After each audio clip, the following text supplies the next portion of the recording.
Oh yeah, that's working. Okay, right, we'll make a start. Hi everyone, welcome to our first housing and homelessness law live stream Q&A. As those who've kind of turned up already, if the whole point of this is really just to answer questions which are useful for people out there who might be in the situation or supporting people in the situation. So we've got a couple of questions which we kind of picked up from different bits of social media. Before we kind of get into it properly, just to introduce ourselves, might as well go around the room or whatever. So my name is Mike Hayden.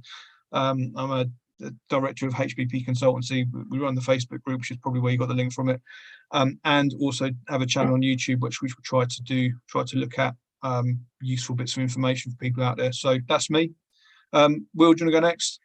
Yeah, hello, I'm William Fleck, or Will, and I'm a housing solicitor based in South London, and I carry out work now, thanks to the internet, I can, and Zoom and everything, I can work on cases all over the place, and I specialise in homelessness, but do most areas of housing. And I also write a blog when I have the time, which I try to post articles about housing on. Well, thanks, Will. And Shannon? Hey, I'm Shannon. I'm co-founder of Homelessness Practice, and yeah, also have lived experience and sit on a couple of forums, and I've done some work on NICE guidelines and stuff before as well. So thanks, Shannon. So we've got a bit of an agenda. As I say, we're going to go through. In fact, I'm going to be try and be clever and just look at two screens at once. So the first question we're going to look at, and as I say, this is just kind of plucked out of the YouTube comment section at some point, is just a question about local housing allowance, the LHA, which is a bit of jargon that we often throw around, but it's a really important bit of information to get your head around, really. So if I just kind of, in fact, if I just bring up some notes as well, because there's quite a bit to it. But basically, first thing to say about the LHA, and Shannon, and we'll just chip in if you've got anything else to kind of add into it, or yeah, tell me I'm wrong about, because there's a few bits I'm not quite sure about, actually. I'll come to that in a minute. But basically, the LHA, first thing to say is that it only applies to private rented properties. So the kind of social rents are calculated differently. Don't ask me how, to be honest. In my experience, social housing tends to be much cheaper than private rented. So, for example, I worked in a situation this week where someone was moving from private rented, where it was something like 1,600 quid a month, and basically the social housing they're moving into was about 600 quid a month. So makes a massive difference. I know social rent is also kind of going up quite a lot with inflation, but that's kind of just the first thing to say, is that it only applies to private rented accommodation. It's pretty helpful as well just to kind of say a bit of history about it, because it came in at the same time where LHA's kind of changed, how they were calculated kind of changed drastically about 10 years ago, when the benefit cap and the bedroom tax and things like that came in as well. So I won't bore you with the details, but essentially what it meant was the LHA rate was much lower than it used to be. So, you know, in theory, it should be, you know, it should mean that you're able to afford, I think it's like 30% of the housing in the district. In reality, it's nonsense. There was a really good bit of reporting done by the Bureau of Investigative Journalism before COVID 2019, and they used Bedford as a case study, actually, where they went on Rightmove and they looked at, you know, kind of properties in the area, and only 2 of the properties advertised were actually within the LHA rates. So just gives you an idea of just kind of how unaffordable private rented accommodation can be. But I'll give you, if I just give an example of, you know, just how you can find out what your local housing allowance is, because it's different in every area. I'm going to use Central Beds, because Central Beds is an interesting area, because it's basically divided into 4 different districts. So whereas Bedford Borough, it's always the same, in Central Beds, it is, it's kind of calculated differently. This is when I can't find here we are. Can't find the right screen to share. Bear with me, everyone. So here we go, Central Beds. Let's go back up a little bit. So in fact, let me just unshare that, because that hasn't got the bit I need right now. So I'm going to need to get that PDF. What I'm going to do, actually, guys, because I haven't lined this up properly, is I'm going to edit this in very fancily on the recording and make it look like I know what I'm talking about. But basically, if you Google your local council and local housing allowance, you will get just essentially a table, and it's kind of divided into different bedroom sizes and different ages. So you've got 1 bed, shared accommodation, shared accommodation, 1 bed, 2 bed, 3 bed, 4 bed. And what you'll see, as with Bedford Central Beds, is that depending on what sub-district you're in, kind of defines how much you'll get. And they're all similar, but they're kind of, you know, they may be varied by about 10 or 20 pounds a week in for some, you know, for the 4-bed rate, for example. And Central Beds is bordered by Milton Keynes, Bedford, Luton, and North Herts. So that's kind of how they kind of work out their rates. So that's kind of how you find out. Now, in terms of the actual bedroom allowance, now I have got that screen lined up. So the way you kind of calculate, and I'm not going to kind of do this to death here, but the way you kind of see it,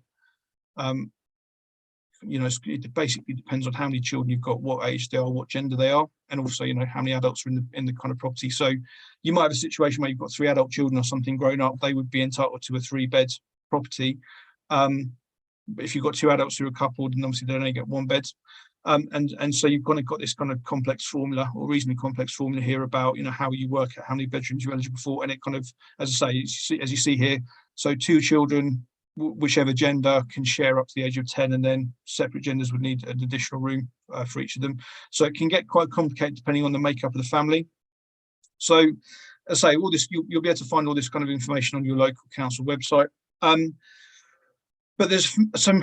But basically there's some exemptions, and there's enough exemptions to make it kind of, you know, it gets quite complicated. So for example, if you're a single person under 35, you will generally only get the shared accommodation rate, which basically confines you to a room in a house of multiple occupancy, a HMO.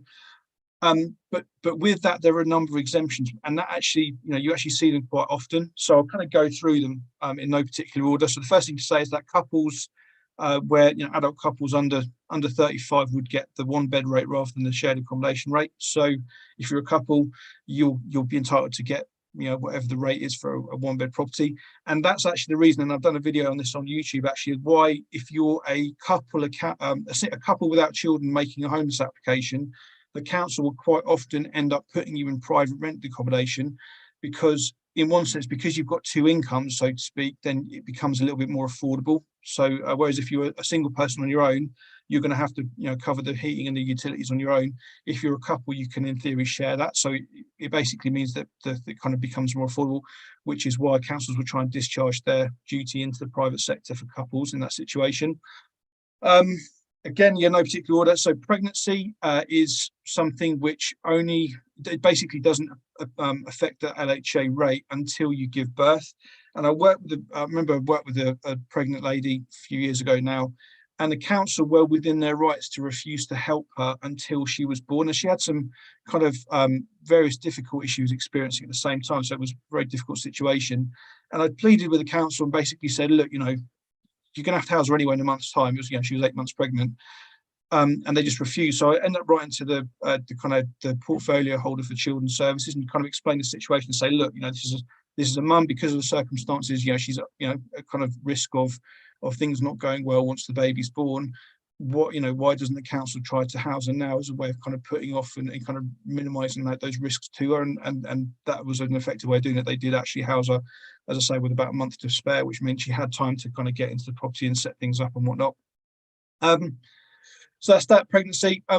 Children staying with you. So if you're, you know, separated parents and you're having the kids to stay a certain number of nights a week, it kind of comes back to a video me and Will did a few weeks ago about, you know, who's classed as being the carer for those children. It's not as simple as who gets child benefit, but it is pretty much how that kind of works out in practice. It's quite difficult to argue kind of against that. So in one sense, you know, you might be having your children stay with you 3 nights a week, but that doesn't mean you're going to be necessarily eligible for the 1-bed rate or the appropriate number of rooms for the kids. And this is when my knowledge gets a little bit rusty. So if you think I'm wrong about what I'm about to say, then please put it in the comments. But basically, when these changes came in, if you were aged between 25 and 35 and you'd lived in supported accommodation for a total of 3 months in your life, and that could be a number of short stays, then you would be you'd be eligible for the 1-bed rate. When I looked on kind of researched this recently, I could see no mention of the 25-year limit. So that says to me that potentially now, even if you're sort of 19 or something, then potentially you might be eligible for the 1-bed rate if you've lived in supported accommodation for a total of 3 months. And I remember working the case when this first came in, where this guy had been basically staying from night shelter to night shelter for a couple of days at a time. and I was able to go back and basically contact all those night shelters and get the dates that they stayed there, and basically kept doing it until it added up to 90 days worth or whatever it was to actually kind of mean they're eligible for the 1-bed rate. They could actually get housed kind of in appropriate accommodation. But yeah, as I say, I don't know if that 25-year limit is still in place or not. I couldn't see a mention of it when I looked before.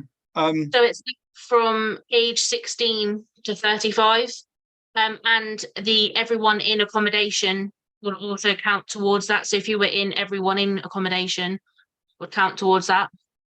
Yeah, and so yeah, good point. But what this kind of leads to the question of what is supported accommodation, and I know some councils will question things like Emmaus, whether that would, because it's kind of it's not classic supported accommodation. So whether they would count that, they might try to argue that.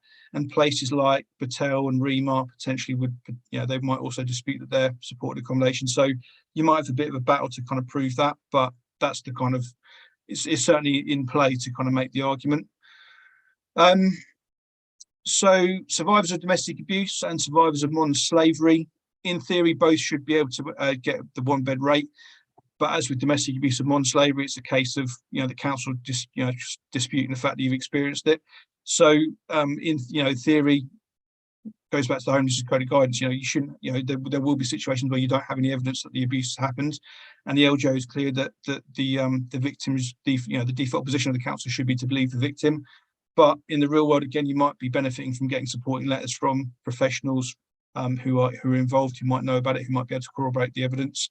And with modern slavery, I think if the Home Office have kind of done, it's got a special term, if they've issued a positive grounds decision, which is again not something I've worked with myself, then that should kind of passport you for the 1-bed rate. And again, it's 16 years old, so the domestic abuse doesn't have to be, say, your last relationship or within your last home, where it sometimes has to be. It's just if you've experienced it from 16 onwards from any relative, partner, whatnot, then that would make you eligible for the 1-bed rate. Yeah, and I guess the whole point of it is that if you've got someone who's potentially very wary of other people, then sticking them in a 5-bed HMO is going to be very very bad idea for their mental health, if nothing else. And then you've got a few more bits. So if you are receiving the daily living component of personal independence payments PIP, you'll get the 1-bed rate. And I don't know if there still people in DLA. If there are still people in DLA, I think it's the middle and upper rates that you get. You'll be eligible for the 1-bed rate. And I think the only other one I haven't covered is if you've at some point been subject to MAPA, which is multi-agency public protection arrangements, which is where you've got individuals who are deemed to be a high risk to the public. At some point, it might be that they're no longer under MAPA, but they would not be kind of expected to share. Again, there's this kind of weird sort of situation where in the wording I've seen, it says that only applies if you're 25 and over. So if you're basically aged 25 to 35, you will get you'll get the exemption. But in theory, looking at that, if you were 23 and you'd been subject to MAPA, you would still be expected to share in a HMO. So yeah, I don't quite know how that works really in practice. But as I say, hopefully the whole point of this, I guess, is just to be vaguely helpful for everyone and kind of at least kind of know, give you kind of what kind of questions you want to be looking at. So yeah, that's the LHA. Anyone got any questions about any of that or anything anyone want to add? I was going to check the comments section on YouTube to see if we get anything. I think often if you're going through sort of the homeless application route, it can be quite helpful to sort of make clear your bedroom need right from the beginning. So obviously I was under age bracket when I first went through it and whatnot, and the worry of being in shared accommodation with like my own issues, I was like, having that information and having done the research and whatnot and having an advocate, it meant that wasn't an issue from the beginning. So then going through the process, I didn't have to sort of worry about the LHA rate and what I'd be entitled to. I think another sort of tip when you're looking at the rates, if I remember correctly on the table, it gives it in the weekly pounds, not to just times it by 4 for the month, the times it by the 52 and then divide it and stuff. Like it's those little things though that will catch you up and then potentially leave you with a shortfall.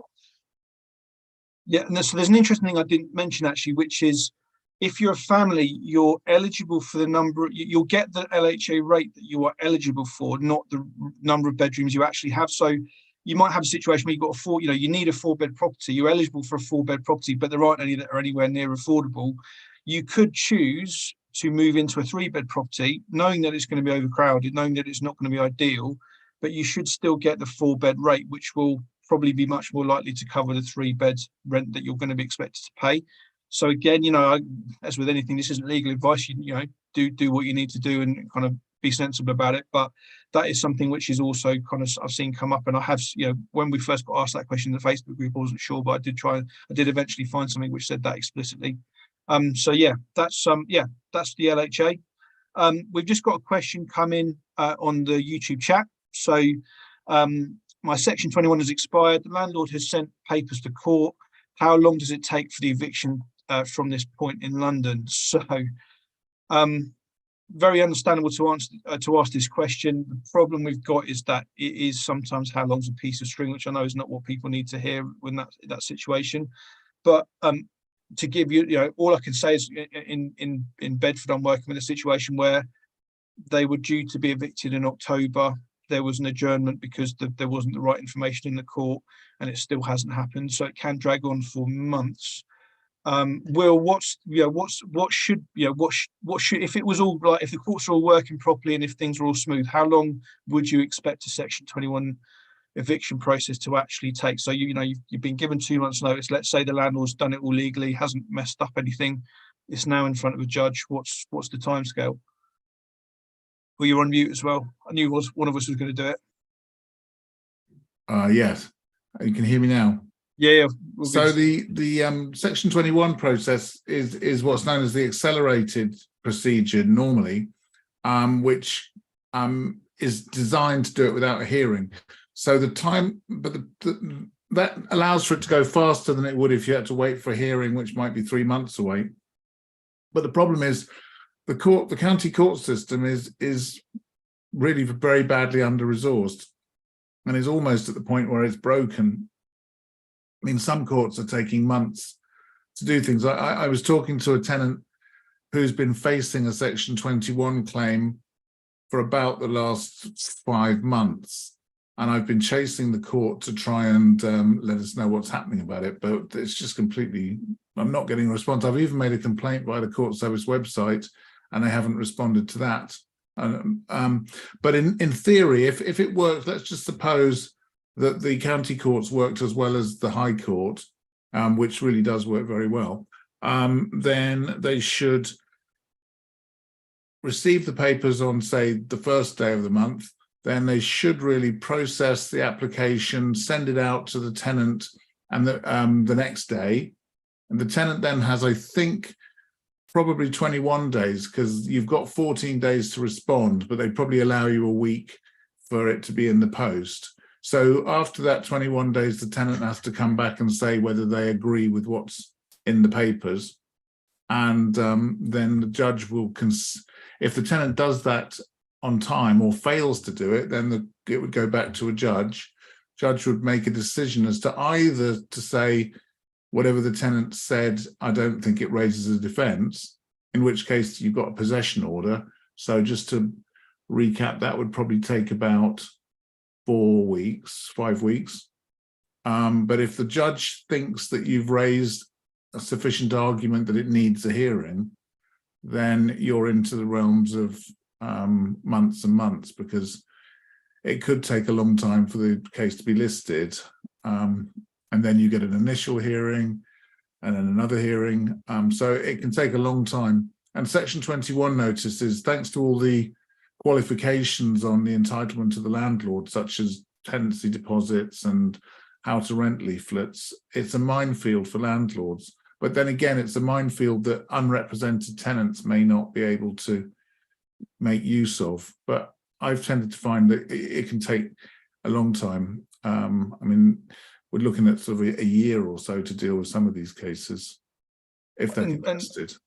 And Will, so with the Section 21, what would the kind of common grounds for raising issues with the judge be? The fact that you don't think the notice has been served correctly, so it might be the date. I mean, I've seen notices where the tenant's name isn't spelled correctly, things like that.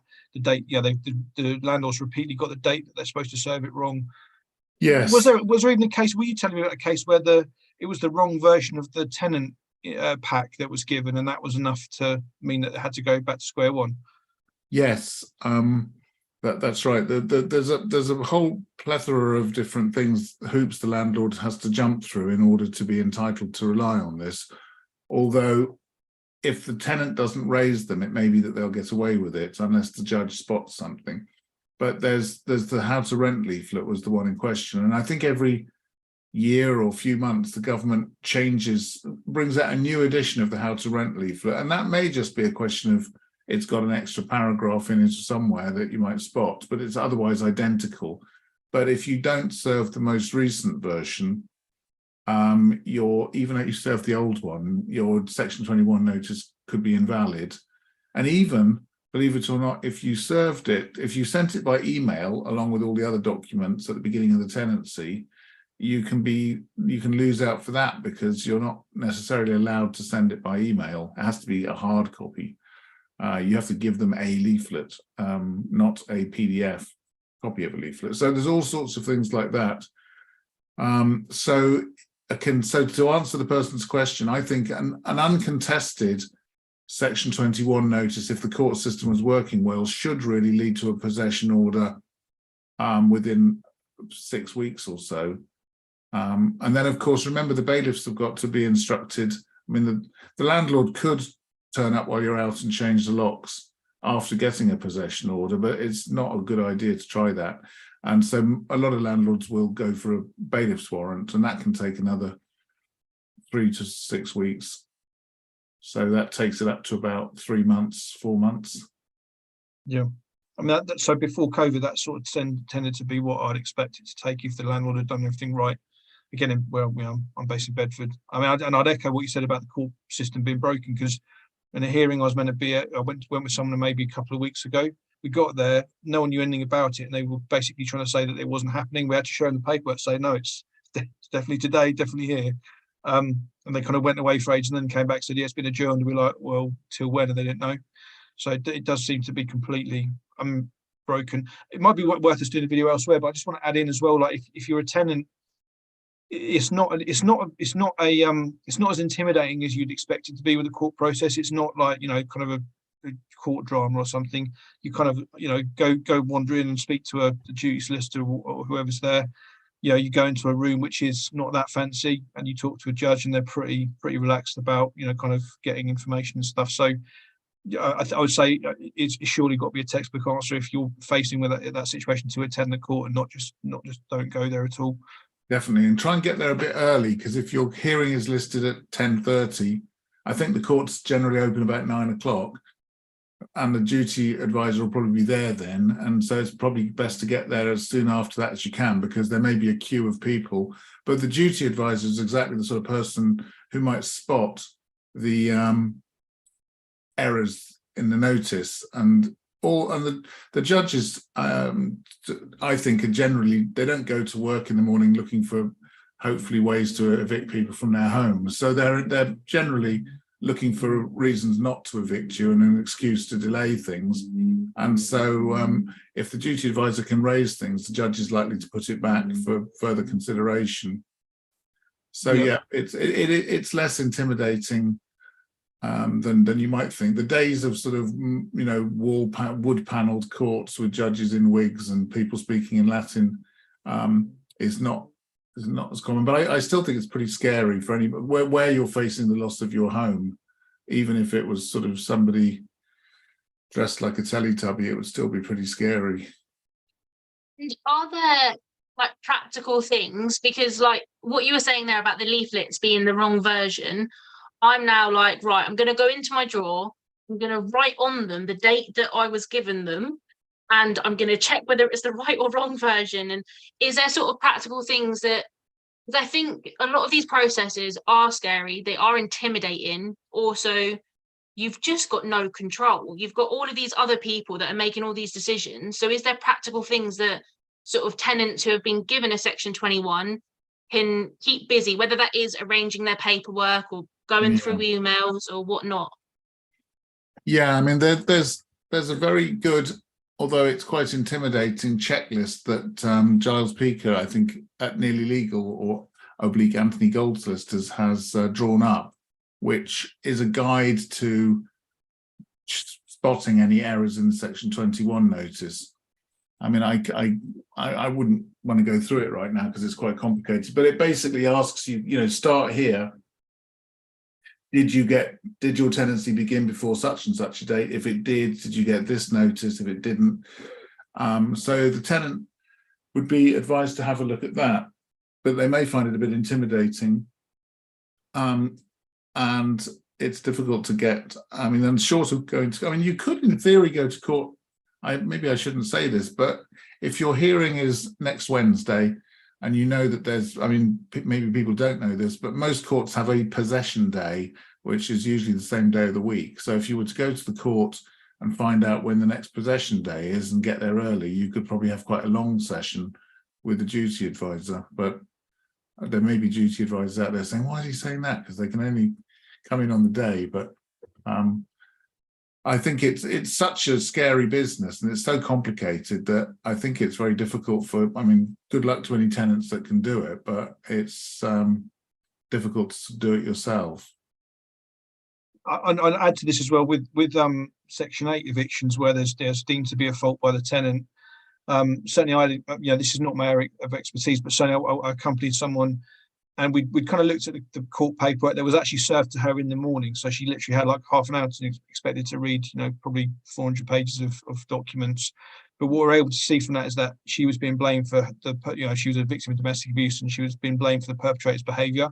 I am convinced that if we had not raised this issue with the court advisor, it would not have been picked up on. So again, I went in with a letter, A4-sided letter, just saying, look, these are the kind of incidents which have been blamed on her.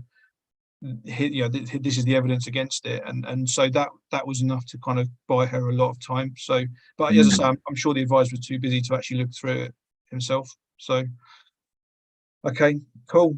That's cool. I'm going to record. I haven't actually recorded this yet, so I'm going to just stick this on record as well. I should be able to get it off YouTube, but I forgot to do it earlier. But yeah, cool. Okay. Thanks everyone. The next question I'm just going to check there's nothing else on YouTube. There isn't at the moment. So bear with me. I've lost my place. By the way, I put the link to that. What Giles was just talking. Will was just talking about from All right, Giles you've Peter. got the checklist. Yeah, I just put it in the YouTube comment section, so hopefully that will kind of tie in with that. So the question we kind of had in advance, which is quite a complicated one, but I thought it was actually a really interesting one and kind of draws out a lot of different things about, not just what the law says, but actually what people should do in practice. So this came in from a professional and I've anonymized it. But so this is what the professional said. So I'm working with a lady who's currently residing in a refuge in Area A. Therefore, I was going to send an email to a council on her behalf as a homeless application. She does, however, also bid on the council bidding system in Area B, where she has resided for many years. So she was in Area B, lived there for many years, subject to domestic abuse, was on the housing register, fled to a refuge where she now is. And so she's basically got band C on that housing register application. And it kind of says in the question, there are hundreds of people in front of her, so I was not sure if a homeless application was the right route for her. And then it goes on to say, to kind of make this even more complex, she may also be interested in moving from a home area, Area B, where she's on the housing register, to Area C, which is at 30 miles away, as she's much better social support there for her and her children. So there's a number of issues here. So we've got someone who is already on the housing register in the home area, has fled the home area into a refuge. Refuges are only supposed to be short term. And she's now kind of working out, what are her options? Does she make a homeless application? How does that affect her Part 6 application, the housing register application in the home area? And what are her options in terms of applying to a different council? And I'm not quite sure how to approach the answer to this because there's a lot going on. But it's a good question, and it's something which I think people are faced with a lot. And it really kind of, you see where the law as it's supposed to be kind of really robust and everything kind of actually clashes with what happens in practice. And the reality is that people are going to have to wait, and if they're fleeing domestic abuse, they're going to have a pretty rough ride at the best of times, really. But the first thing I'm not quite sure where to start. It kind of depends on ultimately where she wants to live. I would expect in this situation that it would be possible to prove that she can approach any council and they would not be able to refer her back to a home area because there's a risk of domestic abuse here. You know, assuming there's a risk because she's fled. That's what I kind of read into that. So in one sense, she is absolutely at liberty to go and apply to Council C's area.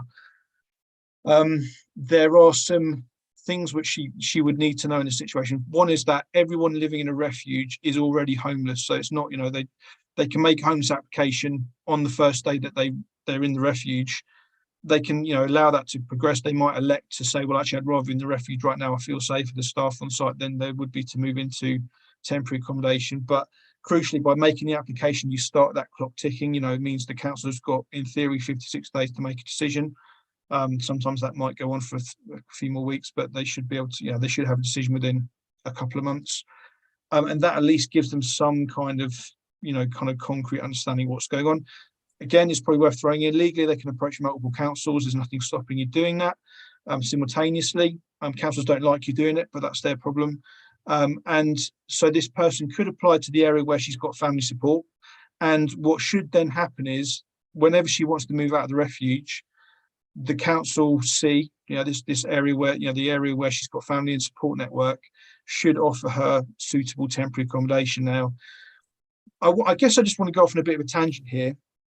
I'm in a couple of Facebook groups that just as a kind of a passenger, and I do definitely pick up on the kind of despondency that the professionals working in London have. You know, it's a given that people will move many miles away. That's the kind of the expectation.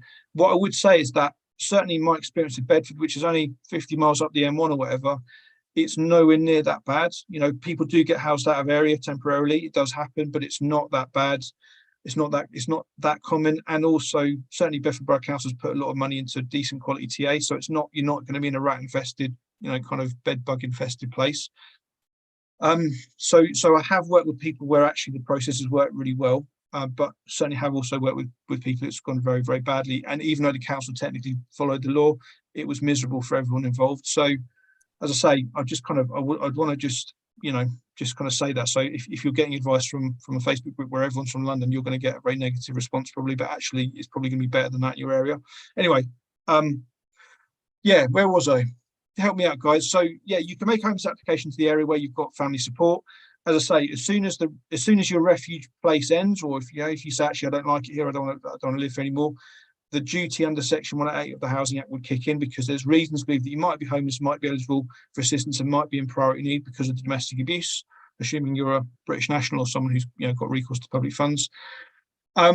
So that council should then put you in suitable temporary accommodation, which, you know, should take the needs of the family, and Will might be able to fill in some stuff here because suitability of temporary accommodation can be challenged. It's just quite complicated, and you've got to take a long way around to do it. You know, it's really about, did the council ask the right questions? Did they really consider the needs of all the household members? Things like schools, employment, location, disabilities would all come into play here. So I think solicitors is actually quite not straightforward, but much easier to actually challenge an out of area placement or something like that than it would be for a layperson. Now, I actually don't know what would happen with the housing register application in the home area. I don't know whether it would automatically end because the person had approached a different area would then presumably be on that housing register. I'm not quite sure about that. But that person would be at liberty to apply to that other council where they've got a support network. They should be housed hopefully somewhere local, and then they shouldn't have to wait too long. They should be at a pretty high banding. So again, in Bedford Borough as an example, and it is different in every area, but the housing allocation scheme, I think, would give band A to people at risk of domestic abuse or who have fled domestic abuse. Still going to have to wait potentially a long time, but you know, if you're in decent quality temporary accommodation, I know people who treat that as their home. You know, it's suitable, it's the right size, it's often, you know, kind of in a reasonable area. Their kids are in school there, so it's not as disruptive as it might be. But so that's what that was my answer to the question, guys. But I don't know if you want to add anything else into that, really, or because I think there's a number of things I haven't considered in that. I mean, for me, I think, if I'm honest, it sounds like the client has a lot of options and probably just needs to sit down and work out what actually might be best for them. I think realistically, they can be on 2 housing registers, is my understanding. But unless they were to inform the original council's housing banding that they would go up, then they'd stay at a lower banding. So they'd potentially be on a higher banding in the new place, a lower banding in the other, and they could almost play a game then where they're choosing and having a lots of options. But I think it would just depend on where they want to live, and the social factors, the family support, the, like you say, the schooling, the education. And I think what would be really helpful, and what I'd probably say to that worker, is actually if you can sit down and almost map these options out and what that process looks like in real terms, you know, quality of temporary accommodation in that area, length of time on the various options, maybe do a freedom of information request to find out the waiting times for different bands in the 2 different areas. Because all right, they might be 2 areas next to each other, but one area might have a substantially larger waiting time than the other, and that might play a factor in their need for stability quickly, or actually they want to wait a bit longer for that. So I think laying out all of those options quite clearly, as clear as you can be anyway in this sector, and then they can make a sort of an educated choice. I think, yeah, I think one of the problems people have in the real world is that they won't have all the information they need to make that decision, and often they're faced with, you know, charity workers who, you know, very well meaning, you know, care a lot, but they don't know the intricacies of the law. And if they ask, yeah, I would imagine, and I know which council this question was about, so I would guess what the answer would be. If they went to that council and said, hey, you know, I'm in a refuge now, I've moved out of area, they would probably be, you know, the officer would probably say, well, that's great, you know, we'll shut your housing register application down right now, then you can go to that other area. So you're not necessarily, you probably won't get, certainly in my opinion, you probably won't get good advice from a council housing officer, or you might be able to kind of get advice from both councils and kind of work out what the difference is between them, and kind of work out, you know, who sounds to be, you know, more plausible, because they will try often to play hot potato with you. So yeah, I mean, it's just, I guess it's an interesting kind of, I don't know if this gets too convoluted, but if they were to inform, if this lady was to inform her home area's housing register team that she was now homeless, I would say that would then trigger Section 184 of the Housing Act, because they've got reasons to believe she might be homeless. She's already asked them for help and assistance with getting housed. So I would say that the home area should also be taking an application, and kind of, you know, if they need to house them out of area because of safety concerns, then that's their job. And that's when you kind of do, you know, you do need to have like an honest conversation with the person, say, well, actually, you know, you've actually, as Shannon says, you've got more than one option here, but this is how it's likely to play out. And it might be that, you know, that the kind of contents of that advice, you can kind of then make a better decision with it.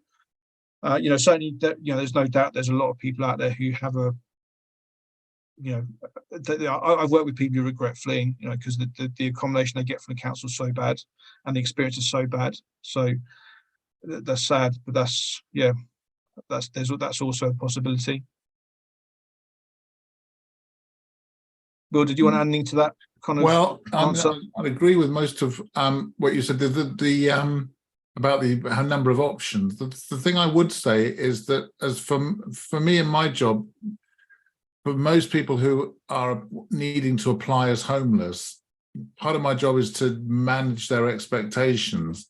And unfortunately, that means saying that the likelihood is that for quite a long time, they're going to be stuck in private sector accommodation, because the housing register route, I mean, there was a time until I think it's 2010, it stopped. But I mean, you were entitled to social housing. That was the only way councils could discharge duties. It seems hard to believe that ever was the case. But now they will discharge into private sector accommodation. And the problem with housing registers is if I was to advise somebody, oh, you know, Bedford or Wandsworth or somewhere has got a waiting list of this amount of time, it's not set in stone. So there could be an influx of, you know, you could have some reason why somebody, and there will always be people jumping the queue, because what I've tended to find with council housing particularly, and housing association, is that you would really need to demonstrate a need for social housing, which is difficult to do. I mean, the most obvious one is if you've got somebody with, if you have, or a member of your household has a physical disability, and you need to have adaptations made to the inside, say, of the property, so bath rails or things to help you get upstairs, it's very unlikely the private landlord would want to do that because A, they can't, it's expensive, and B, the next tenant might say, well, I don't want to rent this place unless you unadapt it. So I've tended to find with people, with families who've got children with special needs, say, it can work and they can get housed quickly, but those people will always jump the queue over, unfortunately, the person we're talking about here, which is the domestic violence. And they will say, well, we're not saying you're not important. It's just that there's nothing particularly intrinsic about being a victim of domestic abuse or having experienced it that means that you have to have social housing. It does have to be suitable, remember. So if they put you in somewhere that's awful, you can challenge it. You can just say, go back and say, I'm actually still homeless because this place isn't a home. The other thing I'd say is that with housing registers, I'm not sure of this, but I think that some councils may be able to say, well, you can't be on our housing register if you're on someone else's, because each housing register is written by the local council themselves. And so that you have to sort of check what the local rules are. And some councils have peculiar little procedures that you can take advantage of, whereas other ones don't. Say I got somebody housed in Lambeth because they had a system where the Children's Services Department could nominate people into Band A, fast at the highest level of Band A if they felt the children were in need. And they did that and the family got rehoused. But I've tried it again afterwards, and unfortunately they've sort of closed down that option. So I'd say it's probably going to be private sector accommodation, but you could literally apply if you've been through domestic abuse, then you could apply just about anywhere you like within England and Wales. I think it's England and Wales, isn't it? Because that's, well, you might be able to apply to Scotland as well, actually, because it's just a different set of laws up there. The other thing I'd say about domestic violence is beware. Yeah, councils are very bad at dealing with this. There's one tendency I've had to fight, not recently, but it seems to be happening a lot a couple of years ago. If you went to the council and said, I'm at risk of domestic violence, they would actually try and put you in a refuge and say, well, you've got to go in a refuge because you're at risk of domestic violence. And that is completely the wrong way around, because if you've got, you know, you're not allowed to have visitors, you have to live as if you're on witness protection. And if you've got a sort of teenage male child, they may, you know, be treated very hostilely by the management if they're allowed in at all. So beware of that, and also beware of council websites with homelessness online forms, because they tend to have a sort of drop-down list. Why are you homeless? Is it because you have been evicted or something like that? But if it's sort of domestic abuse, that's not on there. I mean, it might be, but it isn't. Or anything to do with being homeless at home where your accommodation isn't suitable is not necessarily recognised. And the website will sort of kick you out and say, sorry, you're not homeless. And the last point I'd make about domestic abuse is that, as we know, 30 years ago when I started doing this sort of work, domestic violence, as it was then called, was only something that was recognised between couples. And you had to have been in a relationship and you had to have slept with somebody. If you had slept with somebody and they were violent towards you, you had more rights than if you hadn't, which was ridiculous. But over the years, we've now reached a stage where domestic abuse isn't violence. It can be just any language or behavior that makes you feel at risk. And also, it doesn't have to be somebody who you've been in a relationship with or in a family. It could be a neighbor or somebody that you know. I had a case where somebody was a drug dealer down the street thought that the client was grassing them up and spying for the police, and they were subjecting them to a lot of abuse and sort of when they saw them in the street, and that counted. And there'd never been any violence, not even a threat of violence, but just that was enough. And it crossed both of those thresholds, which you might think is not what people normally associate with it. So it's a much wider definition than before. So I agree it's a much wider definition. I would say though, the situation where you've got the drug dealer down the street, there's a category of like other violence or harassment. I think that would come in there, because certainly with the Domestic Abuse Act, the kind of, it's got to come from an associated person, which, as you say, is much broader than just your current partner. It could be ex-partner, baby mum, kind of relatives. I think children and also children witnessing it would also be classed as victims. So yeah, I mean, I think it's probably just worth kind of picking up a point you said there. We'll just, with the council system website, it'll often kind of, have you drop down where it says, fled abuse, and you might be like, well, I haven't fled yet because I've got nowhere to flee to. Now, legally, you're already homeless if it's probable the abuse will continue to be a risk in the property or in your home. Oh yeah, quite. Then you're already homeless. So, I think actually, I mean, this is a bit of a tangent, but if you're out there and you kind of looking to campaign for kind of your council to get better, actually that's a really easy win. If you say to the council, look, your IT system doesn't pick up on people who are at risk of domestic abuse and are therefore homeless. Certainly, Shannon and mine's experience of kind of doing that way is can lead to very quick improvements, because they just change the tick box basically, and they don't seem to take offence at being challenged. So yeah, Shannon's just dealing with the Wi-Fi, so she's going to be back in a second. There is a question on YouTube, which I'm going to try and summarise as best I can. So I'm guessing this is from a mother. So my council ended my duty of care for my child, and I was passed to child services. They found me a horrible place, rodents, leaks, unsafe, and more. I was served with Section 21. I meant to leave on Monday, and I was in hospital for a fractured knee this past weekend. How likely do you guys think it is for my council to help? And what do you think they may suggest? Haven't got a housing officer yet. I haven't got a response, and getting ignored completely. Now that's a pretty sad. It's pretty so typical. Can I just rewind a bit to why is that person having to go to children's services? What went wrong that stopped them getting access to housing? I would read into it. So we're either talking about someone who doesn't have recourse to public funds, or we're talking about someone who was found intentionally homeless. Now, again, just to kind of say it, in my experience, most of the people who are told they're intentionally homeless actually aren't, when you look at the detail of the situation. But because you don't know any better at the time, you don't challenge it, so it kind of gets set in stone. So that would be my guess, is that she was either found intentionally homeless or it doesn't have recourse. The answer, therefore, for that question is going to be different depending on which one it was.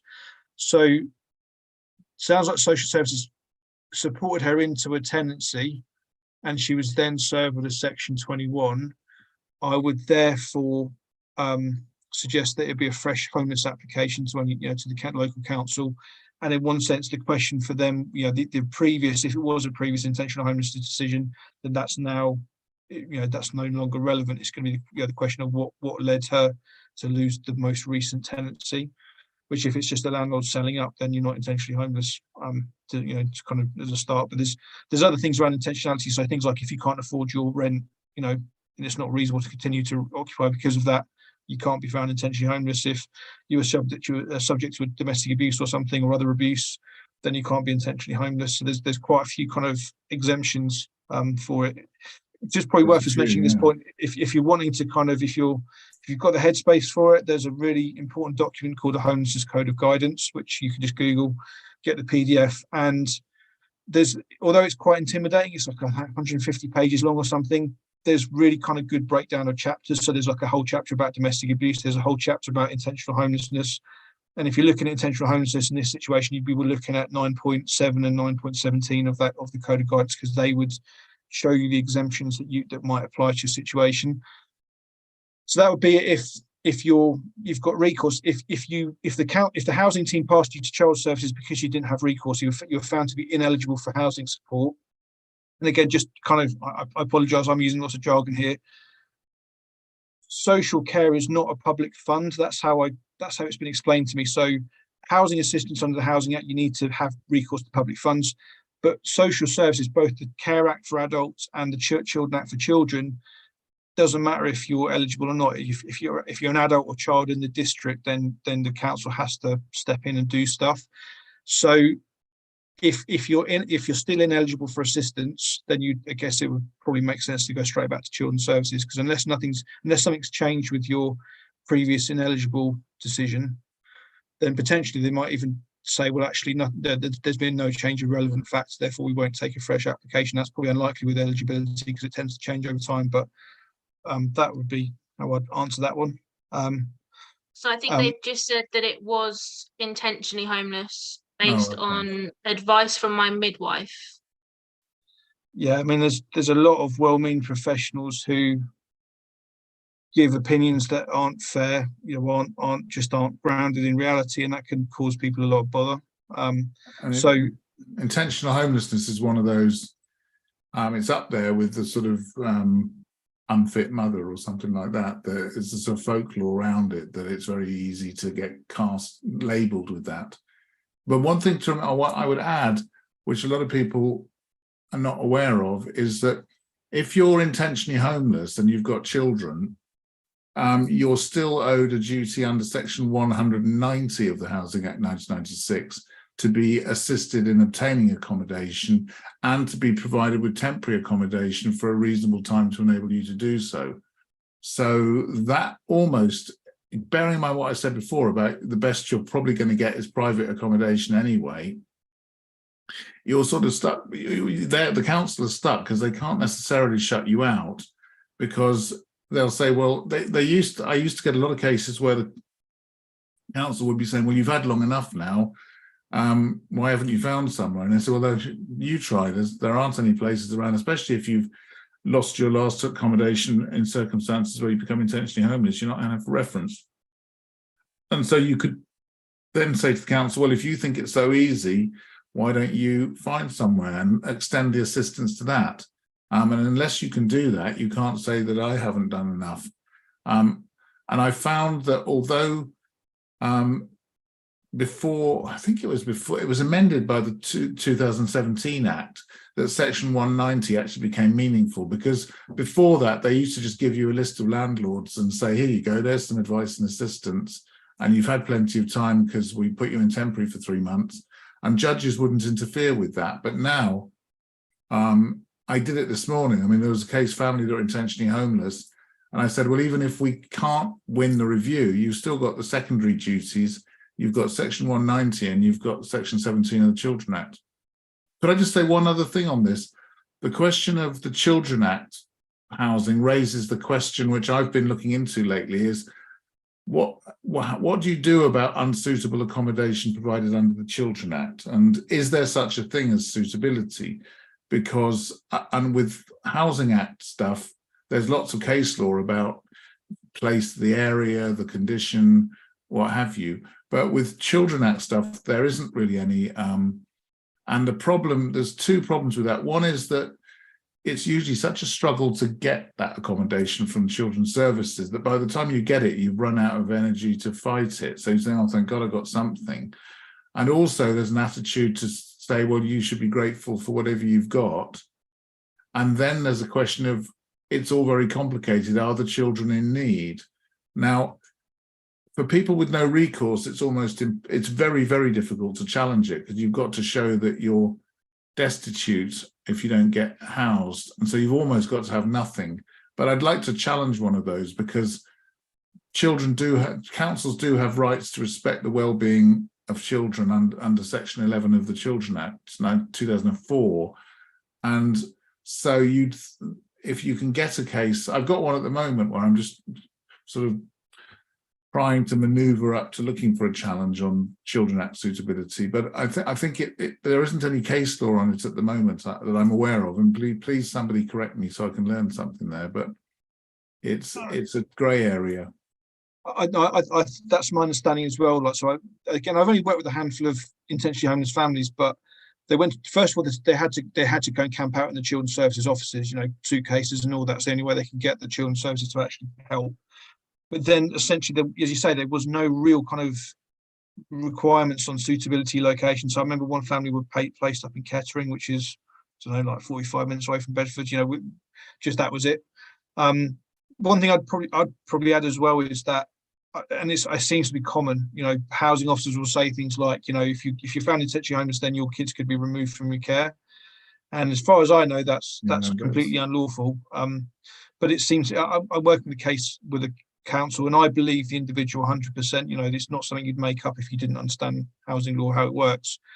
She's adamant that the housing officer said that to her, and obviously we made a complaint about some other stuff as well, and kind of the kind of complaint wasn't upheld in that area because the housing officer denied it. But I think even Shelter did some campaigning around that issue a couple of years back before COVID, around that advice being given out willy-nilly and just the impact it has on, you know, particularly mothers who are basically told that kids are going to get removed. Social workers haven't, I mean, until recently, it's been quite a sort of mantra that you get when you first approach them, is to say, well, we don't do housing, we can take your children into care if that's what you want, which obviously is designed to, I mean, it may be that they're just not trained properly and they think they are the family police, and that's what social services do, is look for bruises on children's arms and go for care, you know, take children into care for that. But they, I think there's a cynical thing that's designed, and there's also a deeply ingrained fear of social workers amongst people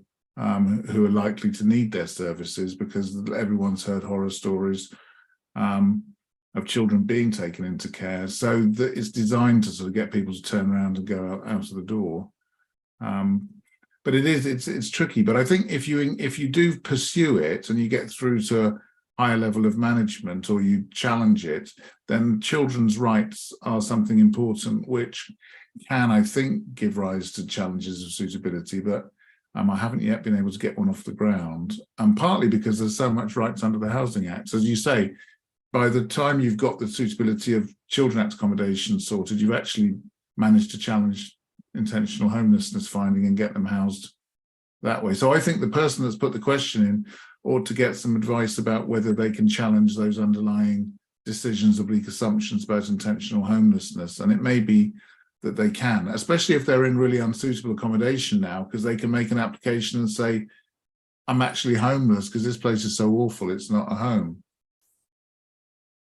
Yeah, it's I might be wrong about this, but I've kind of got a good friend who works at University of Bedfordshire who you know, is a lecturer in social work, and as far as I know, there is nothing significant in a social worker's degree that covers housing law, which I think is insane, because there's so many situations where if a social worker just knew the law and a little bit of elementary stuff on housing law, they'd immediately sort out all these complicated situations which they end up picking up the bill for. So it's kind of self-defeating in my mind why they don't actually just do like do a day training on homelessness law, because it would help them out so much. But anyway, yeah. Cool.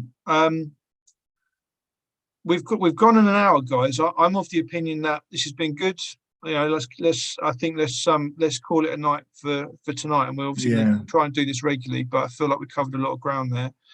I find it very useful, and I think it's a good template, because I think I can sort of raise a couple of things. But I think it's really good getting the actual practical problems that people are raising and then using those as a springboard, rather than me coming up with some pre-prepared lecture that I want to give, which might be a bit boring if nobody's actually experienced it. So one thing I suggest maybe for the future, when we've got a question that we're talking about, if it's written down somewhere at your end, is there a way we could get it so that it's on the screen? Stick up on the screen, and everyone can see the outline of the question. Yeah, I think so. I mean, so what? Well, okay. Let me end the live stream. So, guys, thank you for tuning in. For those who watched, as I say, we're going to be doing these fairly regularly. So, if you've got any questions, I try to pick up on certainly my YouTube channel. I try to pick up on questions that are asked, and I'll try to answer any I can. I mean, questions around, can you help me out in my situation? Often I won't even respond because I don't have the capacity. But if there's a question about, what would you do in this situation, or what's the policy say about this? So it's something we can deal with. So yeah, let me end the live stream. Wish you all the best for those watching, and for those who are in those difficult situations. If you can get a solicitor, get a solicitor. If you can get a knowledgeable advocate, get an advocate, because it is not realistic to expect you to get your head around all this stuff whilst being homeless. It's very complicated stuff